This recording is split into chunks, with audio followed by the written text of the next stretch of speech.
शिवाला music present.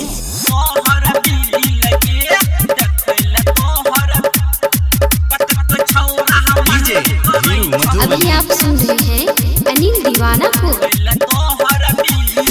देख में छौरी तू लागै छी सुपर नाचे छी हिलै छौ ऊपर के गुफर हे गई। देख में छौरी तू लागै छी सुपर नाचे छी हिलै छौ ऊपर के गुफर। कतेक पैसा के बात करै छी कतेक कहै छी ढील गे। कतेक पैसा के बात करै छी कतेक कहै छी ढील गे। कतेक छौरा मार करै छौ देखैल तोहर बिल गे। कतेक छौरा मार करै छौ देखैल तोहर बिल गे।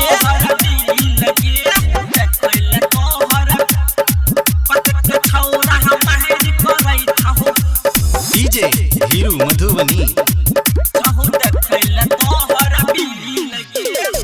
देख में तू लागै छही माल तू हसीन गे।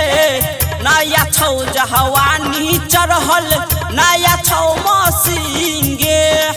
नया छौ मसीन हे गई। देख में तू लागै छही माल तू हसीन गे। नया छौ जवानी चढ़ल नया छौ मसीन गे। छौरा सब के बात के छोर बुढ़ो सब जाय छौ हिल गे। छौरा सब के बात के छोर बुढ़ो सब जाय छौ हिल गे। कतेक छौरा मार करै छौ देखैल तोहर बिल गे। कतेक छौरा मार करै छौ देखैल तोहर बिल गे। देखैल तोहर कतेक छौरा मार करै छौ डीजे हीरू मधुबनी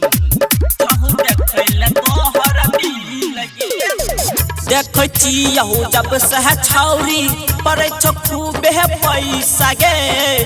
छौरा सब लफुआ है छौ जखनी एक काठा गे। जखनी एक काठा हे गई।